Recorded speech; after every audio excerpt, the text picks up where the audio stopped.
করার দরকার আছে না নাই? আছে। ও জওয়ান যুবকেরা, ও আমার মুরব্বিয়ানেরা, বাবারা শুনে রেখে দেন, এই কোরআন মাজিদকে এক শ্রেণীর মানুষ আছে, তারা এই কোরআন মাজিদকে বিলুপ্ত করে দিতে চায়, তারা এই কোরআন মাজিদকে চিরতরে মিটিয়ে দিতে চায়। আমরা সোশ্যাল মিডিয়ায় লক্ষ্য করি কোরআন মাজিদের পৃষ্ঠা ছিঁড়ে দেওয়া হয়, আমরা সোশ্যাল মিডিয়ায় লক্ষ্য করি কোরআন মাজিদকে জ্বালিয়ে দেওয়া হয়। এতটা নিন্দনীয় ব্যাপার, এতটা জঘন্যতম ব্যাপার, এটা কিন্তু আমরা মেনে নিতে পারি না। ও জওয়ান যুবকেরা, ও আমার তরুণেরা, এক শ্রেণীর মানুষ তারা কোরআন মাজিদের বিরোধিতা করে, আবার এক শ্রেণীর মানুষ আছে তারা কোরআন মাজিদের পক্ষে কথাবার্তা বলে।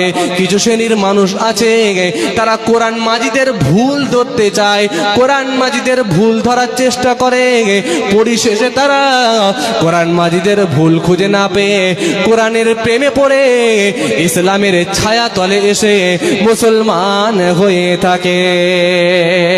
আরো একটু জোরে বলেন না সুবহানাল্লাহ।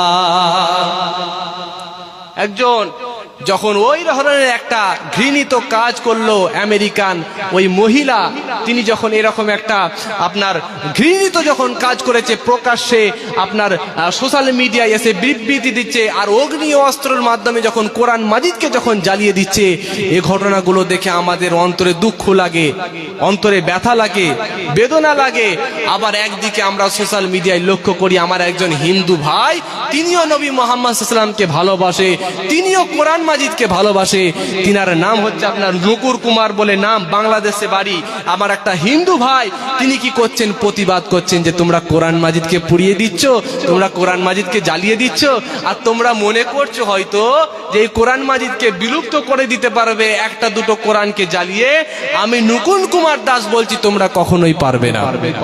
তিনি একটা গজলের মাধ্যমে তার প্রতিবাদ করলেন। কথা বলতে বলেন, একটা গজলের মাধ্যমে তিনি প্রতিবাদ করলেন। যদি আগুন লেগে ধ্বংস হয়ে যায়, ধ্বংস হয়ে যায়, যদি আগুন লেগে ধ্বংস হয়ে যায়, পৃথিবীর সব বইয়ের দোকান,